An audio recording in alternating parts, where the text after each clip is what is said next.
नमस्कार दोस्तों, मैं Jugal Kishore Sewak, lecturer computer science, government polytechnic college Bikaner से। कॉमन सब्जेक्ट चलता है जो सेकेंड ईयर में 210 जनरल पेपर्स चलता है लगभग सारी ब्रांच में। उसका टॉपिक है control flow. C programming subject का नाम है। कंट्रोल फ्लो में हम दो पार्ट में देखेंगे इसको। पहला है कंडीशनल स्टेटमेंट्स और दूसरा होगा लूप आपका। तो अभी चलते हैं अपन कंडीशनल स्टेटमेंट्स में क्या क्या होते हैं, कैसे होते हैं, देखते हैं। कंडीशनल स्टेटमेंट्स यानी कोई कंडीशन हो और उस कंडीशन पे आपको कोई डिसीजन लेना हो, तो ऐसे स्टेटमेंट्स कंडीशनल स्टेटमेंट्स कहलाते हैं। ये 4 प्रकार के होते हैं।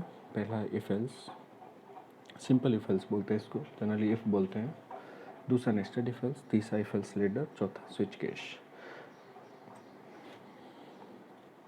अभी अपन देखते हैं इफ स्टेटमेंट कैसे वर्क करता है, यानी सिंपल इफ एल्स स्टेटमेंट कैसे वर्क करता है। सिंपल इफ एल्स स्टेटमेंट में एक कंडीशन होती है इफ के साथ। इफ यानी यदि, एल्स यानी अन्यथा। तो यदि के साथ कोई कंडीशन होती है कि यदि ऐसा है तो अन्यथा ये करना है। तो इफ़ के साथ जो कंडीशन अगर ट्रू होती है तो इफ़ वाला स्टेटमेंट एग्जीक्यूट होता है। अगर कंडीशन फॉल्स होती है तो एल्स वाला एग्जीक्यूट होता है। अगर इफ़ वाला स्टेटमेंट एग्जीक्यूट नहीं हुआ है तो एल्स 100% एग्जीक्यूट होगा। अगर इफ़ वाला कंडीशन एग्जीक्यूट हो चुका है यानी इफ़ वाली कंडीशन ट्रू है तो एल्स वाला स्टेटमेंट कभी भी एग्जीक्यूट नहीं होगा। यानी इफ़ और एल्स में से कोई एक स्टेटमेंट श्योरली एग्जीक्यूट होगा। राइट, चलो चलते हैं, सिंटैक्स देखते हैं इसका। इफ़ कंडीशन है, कंडीशन के साथ जो भी आपकी होगी, इसमें जनरली अपन ऑपरेटर यूज करते हैं, रिलेटिव रिलेशनल ऑपरेटर यूज करते हैं ना, क्योंकि कोई ना कोई रिलेशन होगा किसी न किसी रिलेटिव में, तो उससे अपन देखते हैं। चलो, इफ़ अगर कंडीशन ट्रू होती है तो इफ़ वाली बॉडी, ये जो ब्रेस लगा रखे हैं ये इसकी बॉडी कहलाती है। इफ़ वाली बॉडी एग्जीक्यूट होगी। इफ़ स्टेटमेंट जो भी दिए रखे हैं उसके अंदर वो एग्जीक्यूट हो जाएंगे। अगर ये कंडीशन फॉल्स होती है तो एल्स वाले 100% एग्जीक्यूट्स होंगे। चलो अपन देखते हैं कंट्रोल फ्लो कैसे फ्लो होता है इसका ना, उसको फ्लो चार्ट बोलते हैं। ये कैसे फ्लो होता है, देखिए जब भी अपन इफ़ के साथ आए यानी ऊपर आपने वेरिएबल डिक्लेयर किया एंड जो भी करना था वो करा, उसके बाद जैसे ही आप आए बूलियन एक्सप्रेशन। बूलियन एक्सप्रेशन का मतलब होता है ट्रू या फॉल्स, यस या नो, 0 या 1, कुछ भी रिटर्न करेगा, बस सिर्फ दो में। बूलियन यानी दो। तो बूलियन एक्सप्रेशन है या तो वो ट्रू होगी आइदर फॉल्स होगी। अगर वो ट्रू होती है तो if expression is true then body of if execute होगी। If expression is false then body of else execute होगी।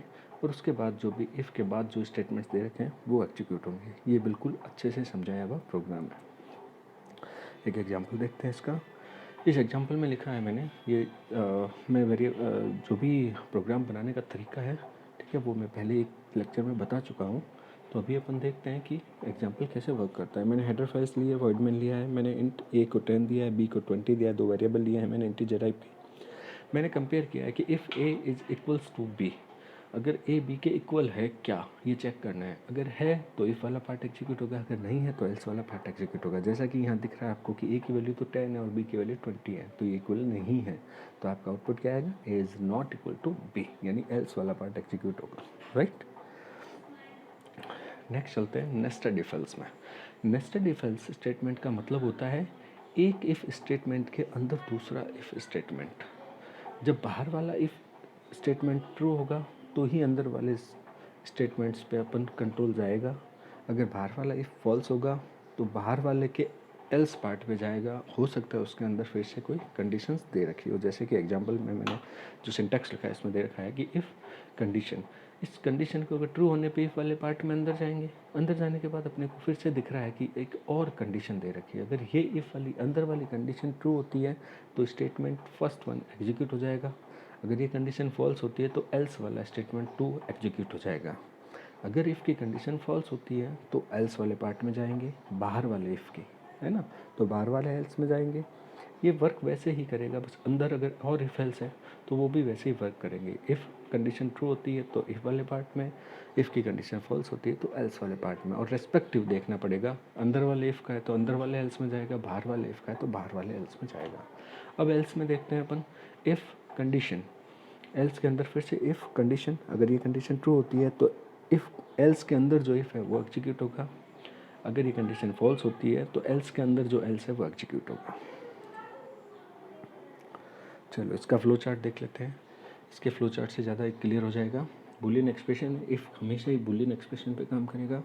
अगर इफ़ की कंडीशन ट्रू होती है, जैसा कि लेफ्ट हैंड साइड में दिखा रखा है इसने, इफ़ की कंडीशन ट्रू होती है तो बॉडी ऑफ इफ़ के अंदर जाएंगे। यहाँ अंदर जाने के बाद एक नेस्टेड एक्सप्रेशन है, यानी एक अंदर वाला इफ़। अगर अंदर वाला इफ़ ट्रू होता है तो बॉडी ऑफ इफ़ अंदर वाले की एग्जीक्यूट होगी। अगर अंदर वाला इफ़ फॉल्स होता है तो बॉडी ऑफ फॉल्स एग्जीक्यूट होगी, एल्स वाली बॉडी एग्जीक्यूट होगी। अगर बाहर वाले बूलियन एक्सप्रेशन में इफ़ ट्रू नहीं होता तो एल्स में जाते, अगर फॉल्स होता है इफ़ तो एल्स में जाते, तो बॉडी ऑफ एल्स एग्जीक्यूट होगी। एल्स के अंदर फिर से अगर कंडीशन है तो नेस्टेड एक्सप्रेशन टू एग्जीक्यूट होगी।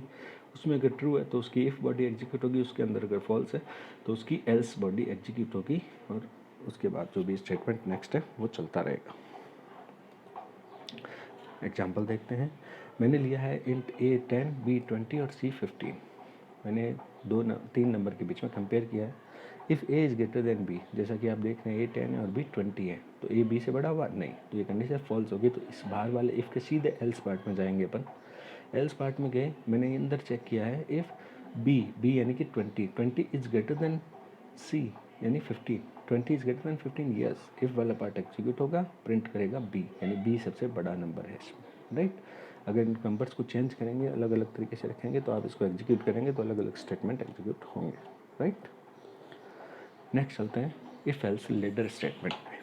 इफ़ एल्स लेडर का मतलब होता है सीडी की तरह, यानी इफ़ के बाद आपके पास मोर देन वन कंडीशन है जो कि आपकी किसी पर्टिकुलर टेस्ट कंडीशन से मैच करेगी। यानी मैंने कहा कि जैसे कि मैंने एक डे का नेम लिया, जैसे नंबर लिया, कि मैं लिखता हूँ 2, तो वो 2 यानी मंडे से अगर मैं स्टार्ट करता हूँ तो 2 यानी ट्यूसडे होना चाहिए। अगर मैं लेता हूँ 4 यानी थर्सडे होना चाहिए। अगर मैं लेता हूँ 6 यानी सैटरडे होना चाहिए। यानी मेरी कंडीशंस, मेरे पास कोई एक आंसर होगा, एक टेस्ट कंडीशन होगी, वो जिससे भी मैच करेगी वो स्टेटमेंट एग्जीक्यूट हो जाएंगे, बाकी सब रह जाएंगे। इस तरह से आपका इफ़ एल्स लेडर एग्जीक्यूट करता है। जैसे सिंटैक्स में देखिए, इफ़ की कंडीशन दी मैंने, अगर ये कंडीशन ट्रू है तो स्टेटमेंट एग्जीक्यूट हो जाएंगे, रिमेनिंग सारे रह जाएंगे। अगर ये कंडीशन ट्रू नहीं है तो देखिए एल्स में आया, एल्स में आने के बाद फिर से इफ़ है, तो इफ़ कंडीशन यानी अब नई कंडीशन आ गई मेरे पास। इस कंडीशन में अगर मैं ट्रू होता हूँ तो इसके स्टेटमेंट एग्जीक्यूट होंगे, रिमेनिंग रह जाएंगे। अगर ये भी नहीं हुए तो next next next and last में हम यूज करते हैं एल्स, यानी अगर ये सारे कंडीशंस फॉल्स होती है तो एल्स वाला पार्ट तो 100% एग्जीक्यूट होगा ही होगा। चलो इसका फ्लो चार्ट देखते हैं। इसमें बूलियन एक्सप्रेशन 1 है, अगर ये ट्रू होती है तो बॉडी ऑफ इफ एग्जीक्यूट हो जाती है और आप बॉडी से बाहर आ जाते हैं। अगर ये फॉल्स होती है तो बूलियन एक्सप्रेशन 2 एग्जीक्यूट होती है। अगर उसकी कंडीशन ट्रू होती है तो उसमें एग्जीक्यूट होकर बाहर आ जाएंगे। फॉल्स होती है तो बूलियन एक्सप्रेशन नेक्स्ट पे जाएंगे, यानी एन लिखा है मैंने, इन नंबर ऑफ बूलियन एक्सप्रेशन बढ़ा सकते हैं आप।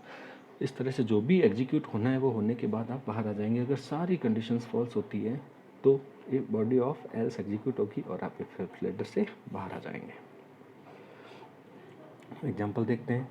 मैंने एक नंबर लिया, ठीक है, 1 to 7 एंटर करना है, और फिर मैंने उसमें, ये एक्चुअली स्लाइड छोटी पड़ रही थी तो मैंने इसमें थोड़ा सा मॉडिफिकेशन कर दिया। अगर वो नंबर 6 है, नंबर स्कैन करा लिया मैंने, अगर वो नंबर 6 है तो मुझे लिखना है सैटरडे। अगर वो नंबर 7 है तो मुझे लिखना है संडे, और एल्स वाइज इनपुट इनवैलिड कर देना है मुझे, है ना। तो देखिए कैसे किया मैंने, if number is equals to 6 तो प्रिंट एफ सैटरडे। अगर 6 था तो सैटरडे प्रिंट करेगा और बाहर आ जाएगा। अगर वो 7 होगा, यानी else if number is equals to 7 तो वो संडे प्रिंट करेगा और उससे बाहर आ जाएगा। और जो भी आपका है एल्स, उसमें मैंने लिख दिया इनवैलिड इनपुट। इस तरह से ये वर्क करता है if else ladder statement. Thank you.